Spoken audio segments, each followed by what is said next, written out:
A big key phrase we hear a lot these days is being able to regulate your emotions. In other words, if you have something that triggers you or upsets you, how do you not spiral off into a panic and be like, oh my God, I got to fix this problem quickly. Or, oh my God, I feel like I'm going to die because somebody's mad at my husband's mad at me. I'm going to die. This is horrible. All of which are emotions that I used to have all the time. So we got your physical health, we got your emotional health. And then I'm going to put in a different category, mental health, because I think mental health also is very tied with I think there's a lot of physical aspects that affect our mental health. Welcome to A Founder's Life, and I'm your host, Leo Gestetner. My guests and myself share our entrepreneurial journeys and our methods for a balanced life. I'm joined here today by Sam Enslen. Sam, thank you for joining us. Would you like to introduce yourself? Sure. I am Samantha Enslen. Like you said, I live in the United States, in the great state of Ohio, right here in the middle of the country. And I run a marketing and communications firm called Dragonfly Editorial. We really focus on B2B content. So we work with customers who are in, for example, finance or management consulting or medicine and healthcare, architecture, engineering, and construction, anything that kind of has pretty complex solutions and products that need to be explained. We help people explain those clearly to their customers and their audience. Excellent. And tell us a little bit about how you got there. What was your journey that brought you to this? Oh my gosh. I probably have a different story than most founders because I think that I have an accidental business. I was in the corporate world and doing corporate communications for a number of years. And then I got married and started having children and wanted to move back to Ohio, where my family lives. My husband and I met out in the DC area where I lived for 15 years. And so I came back to Ohio with really no greater plan than that was fun. Now I'm just going to relax and do some freelance writing and editing, raise my kids, be with my extended family. And then I started getting asked to do more jobs than I could handle myself and bigger jobs than I could handle myself. Now, luckily, when I had my corporate role, one of my responsibilities was to hire freelancers. So I already knew a bunch of freelancers in the creative world, writing, editing, design. So it was very natural for me to start reaching out to them and just saying, hey, could you help me, not my company, could you help me with this project? My former company, that is. And so things just started to grow from there. After about 5 years, I got pregnant again. And I was like, this is a good time to hire somebody full time because A, I want to take some maternity leave, and B, I think it's time. We had enough work coming in that it made sense to have somebody who was just the point person for all of that, to take in the work, assign it, and so forth. And I can tell you more, but things just kept growing from there. Well, why don't we pivot to what the business is now, what a typical client looks like, and what you do for those clients? Sure. Who was our first client? And what you do for those clients. Oh, what we do for those clients. Sure. Well, okay. So fast forward. So that was in 2005. So fast forward 20 years. Now we're in 2025. So right now we have about 25 full-time employees. We still work with freelancers or contractors, probably have another 30 of those folks that we work with on a regular basis. Because in the world of communications, and we also help companies with marketing communications, what they call thought leadership, which is what we're doing right now, Leo, sharing our thoughts as industry leaders with the world. And the goal in the corporate world is to establish yourself as what they call a thought leader. In other words, wow, that person really knows their industry. That's definitely who we should talk to about our problem. So we help people create the marketing, communications, the thought leadership. And then we do something a little bit more niche called proposals, which is where somebody, a company wants to respond to a RFP, a request for proposal that another company has put out. And they may need to provide a written response of why they're the best person to hire. Sometimes that's in 20 pages.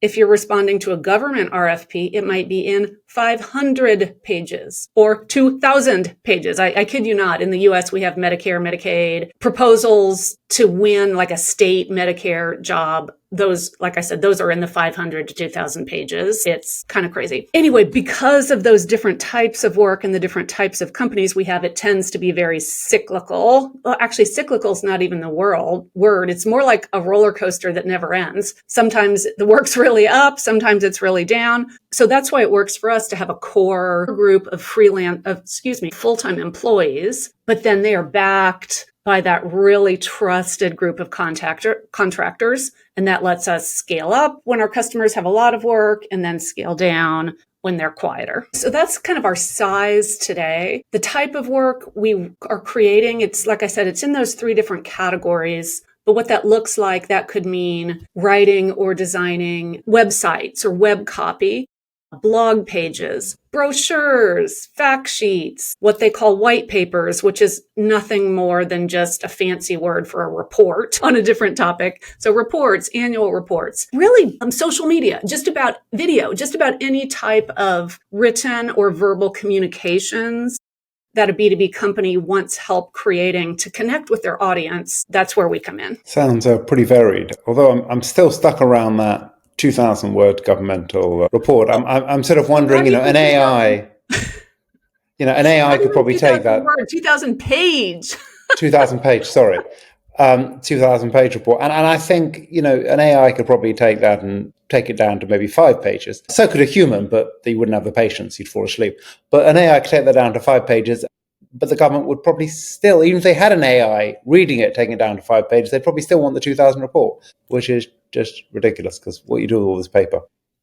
And half of them probably need actually submitting in paper. Golly. I mean, back in the day, we did. I remember well staying up all night. Our company had a copy center that was like a FedEx on steroids with these massive copy machines. You can imagine, and back in the day, you had to turn in like 20 copies of the proposal so they could have different people reading different sections. So you can imagine 20 copies of this by 2,000 pages. All of a sudden, yeah, you're talking about a lot of paper.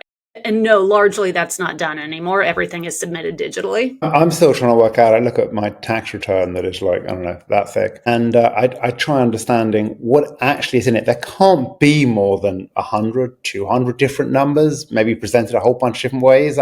Why not just collect the numbers and analyze it? It seems more sense. But hey, I don't work for the IRS, so maybe there's a reason. And tell us a little bit about family and what that means to you. Sure. Well, you could say one of the reasons I started Dragonfly was because of family. So like I said, my husband and I lived out in the Washington, D.C. area. We met out there. We had one child. I got pregnant with our second child. And at that point, I just felt like something's not right. The DC area is extremely hectic. Everybody works. There's traffic. We had to take our child to daycare every day. It's not a fun lifestyle. And gosh, if you need help, if you're sick one day, who's going to help with the kids? There's nobody. So long story short, I convinced my husband to move back to Ohio with me, where I was born and where I grew up. And I basically gave him a PowerPoint presentation convincing him of why somebody who'd lived many places in the world should move to Dayton, Ohio, which is not very exciting. And my pitch was this: I love the work I do. You hate the work you do. You're totally burnt out. So come back with me to Ohio. You can be a stay-at-home dad, take care of the kids, and I will start Dragonfly and do what I love, which is writing, editing, publications,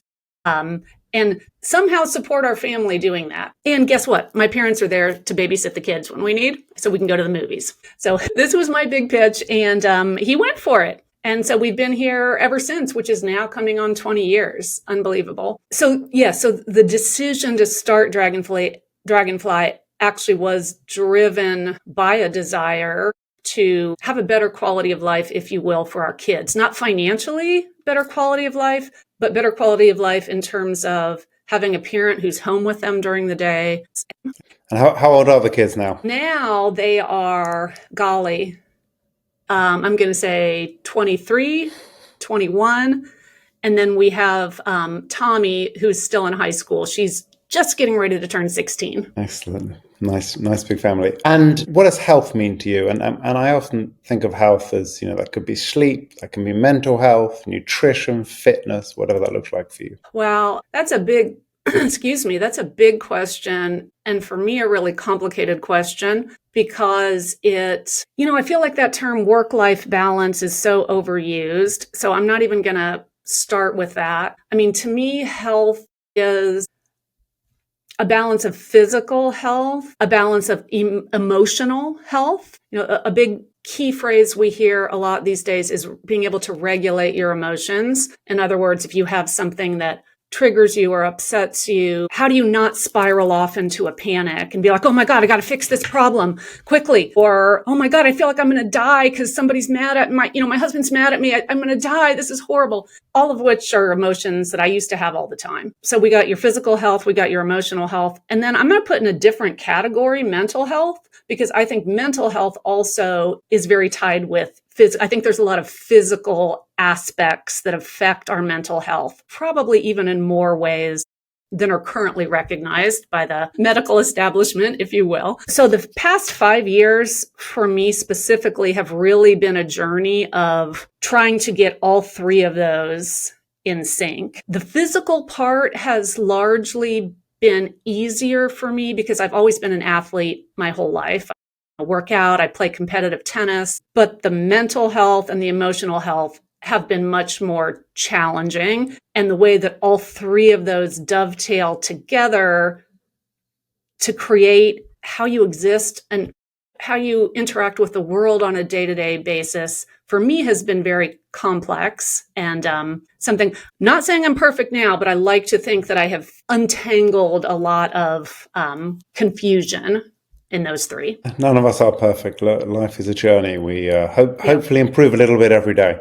Yeah. And what do you like to do for fun? Oh my gosh. So my idea of fun is probably different than others. Well, I said I play tennis competitively. So that's one piece. I love competition. I think a big mental issue for a lot of athletes is obviously you want to win.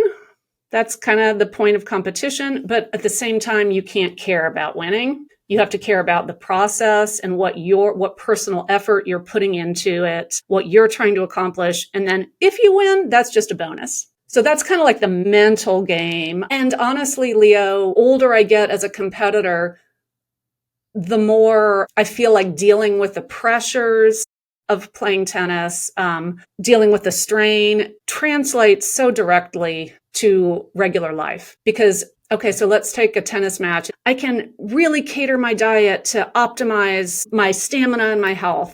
I can work out to strengthen my muscles. I can hydrate. I can do all this kind of like mental preparation we're talking about. So those are the things I can control coming to the court. I can do my best to control my emotions on the court. Guess what? I can't control the person I'm playing against. They may be having the best day of their life and, absolutely grind me into the dust out there. So that's the point where you can't have the winning is everything because you can't control that outcome. So I really try to focus on what I can control. Great lesson. Focus on what you can control and let go of the rest. That actually is a lot of my philosophy in life. And maybe that's why I wouldn't be a very good competitive athlete. The way I've always phrased it to people is I don't believe in stressing about things that I can't control. If stress wouldn't help me achieve a better outcome, then I generally don't stress. And I've always been that way. I've been lucky, but that's always been the way I've been. So it doesn't mean I don't have stress, but generally I don't live with day-to-day stress, even if I'm in a very stressful situation, because if I can't do anything about it, why stress over it? Yeah. Well, that's a very good way of putting it, Leo. And, I was talking about my health journey. One of the things that came up, I did some genetic testing, blood testing over the past 3 to 5 years. And guess what? My cortisol levels were really high. That's that's what you have when you're stressed. And we know that's not good for you. So, so I'm deliberately thinking about that. Like, how can I reduce that stress? And a lot of it is figuring out how to coach yourself into not worrying about stuff you can't control. Figure out what is the one thing, even a small thing I can do in this situation. And I'm going to do that. And yeah, then I just can't stress about the rest of it. As you said, because it's not being productive. It's not helping me get anywhere. It's not solving the problem. In the United States in particular, people can get very wound up about politics right now, as they should. But whatever side of the fence you're on, you're probably upset right now. But having day-to-day angst about it, that's not helping me. That's actually not helping the problem at all. It's just making you miserable and increasing your cortisol. So, I'm coaching my daughter, or attempting to coach my daughter on this, who's, like I said, she's almost 16. So she's, feels everything that's going on very personally. And I think almost feels like a moral obligation to be upset all the time. Because if you're not upset, that means you don't care. And I don't think that's the case. I think you can care deeply and also know that you have to take care of yourself and protect your own sanity, your own mental and emotional health, and then make very specific decisions about what am I going to do? What is my way in the world that I am making change? And it may be very small. For some people, it might be going to a protest. For some people, it might be making donations to a certain political party or a certain cause. For somebody, it might be going to the animal shelter and volunteering. Because I can't do anything about politics, but dagnabbit, I'm going to do one thing to bring some good into the world. I'm going to go and sit with those dogs and cats or take them for walks like that, so that I know that I am being a force for good in the world, however tiny it is. For me, with Dragonfly, I feel that as a business owner, I have taken on the responsibility for, 25 to 30 people's lives, as well as their extended family. My responsibility is to maintain a business that's sustainable, that's profitable, so they can have good salaries, competitive salaries, so they can have health insurance. I believe very much in creating an atmosphere where people feel supported, that they have as much freedom as possible in their roles. They're not micromanaged. I hope we are not overworking people and, giving them a realistic workload. If they have to work a ton one week to serve a customer, take some time off the following week. So I'm like, that's my contribution to the world, is showing people that work doesn't have to be horrible. Bosses don't have to be horrible. Gosh, people actually can be supportive and can care about one another in the workplace. If I don't have time to go to a protest, that's okay, because that's not what my role in this world is. I think I have many roles, but being agitated and upset all day long about politics is not going to be one of them. Yeah, I mean, for me, I may have my views, which I can discuss with friends and things, but I've always been pretty non-partisan. And in terms of, especially in business, I think like all these views I see on LinkedIn on either view, I'm like, it's a business tool. I have no interest in sharing a political opinion in a business environment. I also, to be honest, protests or those kind of things have never especially interested me. It doesn't, each to their own, should never be my thing. For me, my way of making a difference, which I'd say it's completely non-partisan, but it's always been. I mean, for many years, I've been involved in charities, teaching education, children's education. Most recently, I was involved for 11 years. I was on the board of a charity teaching entrepreneurship to underserved communities. And to me, that makes a long-term difference to people's lives and break cycles. And that's sort of where I'd like to make a difference. I'm happy to say my daughter has a lot of similar opinions. Actually, she joined the charity after I left the board when I moved out of the US. And how does a balanced life look for you? And just to clarify, when I say balanced life, nothing's permanently imbalanced. Unless you're a Buddhist monk, you're not imbalanced. It's the overall center line of balance. How does that look for you? Well, that's also a good question, also a big question. I think, okay, let me go back to 2020. We had COVID, obviously. We hit the point here in the States where the kids' schools were closed. They were moved to online school. So all of a sudden we had 3 kids at home. I think, maybe at that point, both 2 in high school and 1 in middle school, maybe something like, or maybe even 6th grade, something like that. That was also a critical time at Dragonfly when we were experiencing a huge amount of growth. So there was a lot of chaos at work. There was a lot of figuring out what are we doing wrong here? We're having all this growth, yet everything feels completely chaotic. What do we need to do differently? So I kind of had to have all focus on work.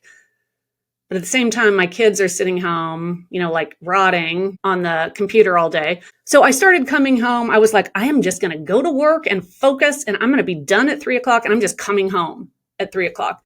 And so I started doing that. And guess what? I've kept doing that ever since. So I have a shortened workday. I often don't really start till 10. I often just work till about 3. And I try to be, so that's one thing, just in terms of pure schedule. I try to be very limited in what my schedule is. And when I'm at the office, try to be as locked in as I can there. And then when I go home, I'm done. I literally take a shower as soon as even if it's 3 p.m, I take a shower when I get home, because symbolically for me, that is washing all the cares of the workday away, all those issues. And now I'm just focused on, home and family and mundane things like doing laundry or doing the dishes or cooking. But I find pleasure in those things because they're different from work. They're manual, they're physical things. And I'm not saying that I'm not also probably checking my email in the evenings. I am a human being. It would take a very strong person in this year, 2025, to never look at your phone after 3 p.m.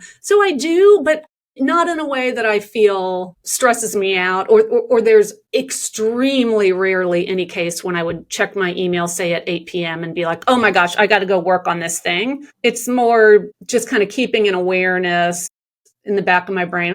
So this is going on. Okay, this is something I'm going to have to do tomorrow. So in terms of time frame, that's very important for me. I also, probably the thing that keeps me the most sane is reading in bed at night and reading in bed in the morning, which is also perhaps unusual. I used to get up in the morning like everybody else and go in the kitchen and make a cup of coffee and have some breakfast and sit at the kitchen table and maybe read the paper or what have you. And then one day I had this revelation. I could make my coffee and my breakfast, and then I could go back and sit in bed. I could drink my coffee in bed and read a book. And it has become like the most luxurious way that I start every day. And it might be just for 20 minutes. If I get up early, sometimes I'll sit in bed and read for an hour before I go to work, because that really centers me, that calms me. It's like my safe place, my happy place, all of those things. So that's something that's also essential for me. Great. Seems like you found a good balance. Definitely do not have a morning like you. I mean, I'm up and within 5 minutes I'm wide awake and doing my stuff, meditate and things like that. And then I've got a routine, and then I'm working pretty early on. And then I fit a workout in mid-morning usually. But I did love, one of the things that came from COVID for me was I was at my desk by 6 a.m. I always am. My team around the world, it works really well. But with COVID, at 4:30, I stopped every day and I worked out with my son for an hour and a half. And then we either did boxing or weightlifting.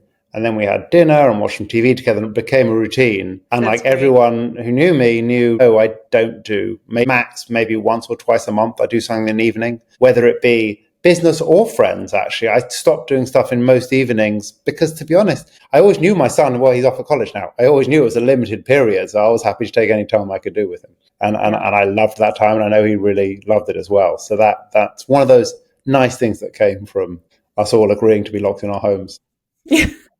Yes. I will say too, just to quickly follow on one thing you just said about working out after work, that is also something that's very important for me in terms of reducing my own stress and keeping myself sane. We had I think at the end of January this year, we actually did have to do some layoffs at Dragonfly. Some of our work was connected with government contracts that were canceled. So we knew some of our work was going to be going away. I think all through 2024 and through now, we're starting to see the effects of AI on the creative industry. So I believe some of our work had decreased because of that. In any case, it was a very stressful time. I told Greg, my husband, I was like, I don't care what else is going on. I am working out every day after work. Luckily, I like to take classes, cardio classes or lifting classes. Luckily, we live somewhere where they have classes available, usually at 4:30, 5, or 5:15. So I don't care what an inconvenience it is to anything else. I must do that. So that's something else that I can, again, knowing myself helps me get the stress out and stay sane. Excellent. It's all about finding what works for us. For me, it's often going for a run. I love, I've really got into it, and it took me a long time, but I am running marathons and things now. And there's no question you go out for that. For me, going out for an hour, 2 hour run, it can be actually really relaxing, actually very meditative. And what has been a pivotal moment for you? Well, I think we've had 2 or 3, and I think we're actually in one right now, but I'll go backwards a little bit. I think, pivotal moments probably for any startup, which I never think of us as a startup, but I suppose we were, is just, cash flow crisis. So we had that early on where we had invoices going out to customers who were taking their own sweet time to pay. And then once you have a quote payroll, oh my God, your life changes where you have full-time employees or contractors that you have to pay every 2 weeks. And then when you're not getting that money coming in on time from your customers. So we had a point where we had to take out a second mortgage on our house. Then we maxed out that line. And, you're having to decide, who do I pay? Who can I pay? Who can I beg to pay later? Greg and I I'm not taking a salary or taking like the absolute minimum we need to survive. I'm on the phone, completely humiliating myself in front of customers, being like, please, can you pay us? I need to pay my payroll. I can't pay my payroll. I'm sure many entrepreneurs have experienced something like that. So that was a bit of a crisis point that we got through. Again, in 2020, I think was a real pivotal point because we had grown, 2020. So probably we'd spent about 10 to 15 years growing really slowly and organically, one person here, one person there. And then all of a sudden we experienced this period of rapid growth. So we went from like 10 employees to 25 or 30, really in the space of a couple of years. And you don't realize it at the time, but the structures you put in place to run your business when it's at a certain size don't work anymore when it's at this size. And guess what? Then they don't work anymore again when you're at this size. 2020 was really a period of figuring out what roles are we missing at Dragonfly? What systems are not working? And when I say systems, I mean both processes that you do with your fellow employees, but also the software we use to manage our projects, to organize our work. We also implemented something that's called Traction, or EOS. EOS stands for the Entrepreneurial Operating System. I don't know, you're smiling, so maybe you're familiar with that. It essentially is, it's a system of tools and processes. It's extremely straightforward. It just gives you a standardized way to run your business and set goals that everybody's aware of and keep yourself and others accountable. So that was a huge game changer for us, implementing EOS, that brought a lot of calm. And, we were talking about what can you control, almost like widening your scope of what you can control in the business, or feeling like you have your hands on what you can or need to have your hands on. That makes things feel not so out of control. So that helped us tremendously. And like I said, I feel like we're at another pivotal point right now with the advent of AI. And I don't think any of us really know how that's going to affect the creative industry, the publishing industry, our entire lives moving forward. So that's something that we're grappling with right now. And I don't know how it's going to play out. I don't know what our agency is going to look like in 2 years. I don't know if I'll have an agency in 5 years. These are the things that we're right in the middle of exploring. And how do we change to meet this new challenge? How do we do better work? I'm calling it a challenge, but it's also a tool can be a tool for accelerating and improving the work we do.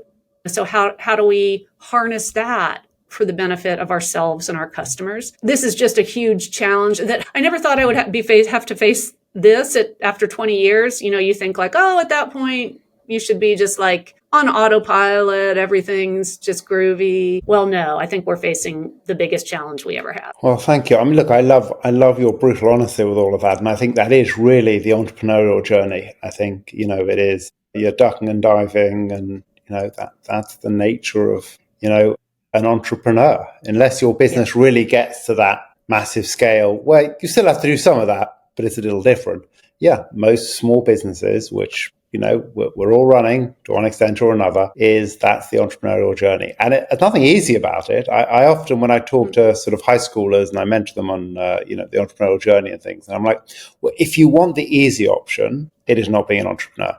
In fact, if you want to make money, don't become an entrepreneur. Long term, hopefully you make more money, but in the short term, you would definitely make more money as an employee, and probably in the medium term, you make more money as an employee as well. You don't have to do your double mortgage. You don't have to, an entrepreneurial journey is not easy. Personally, there's nothing I'd want to do differently. I love the entrepreneurial journey, but it's not an easy path. People think, oh, it's easy. No, it's not. And what is one piece of advice you would give to an aspiring entrepreneur? My one piece of advice is focus on what the next right thing is to do. You don't always have to have the big picture. You don't always have to know what the end game is. You don't always have to be a creative genius like J.K. Rowling, who had, who already knew in her head the entire Harry Potter story series beginning to end before she ever started writing the first one. You can just look forward and be like, this is the next thing I need to do. And that has worked for me. Perfect. And how can people find you? Sure. Well, our company is called Dragonfly Editorial. So we're just at dragonflyeditorial.com. And you can reach me there, or you can find me on LinkedIn. I'm under my full name, Samantha Enslen. Well, thank you. I loved hearing your thoughts and journey, and thank you for joining us today. You are so welcome. It was really fun. And thank you for listening to today's episode. If you enjoyed the conversation, don't forget to subscribe to the channel, tell your friends, and please leave a review.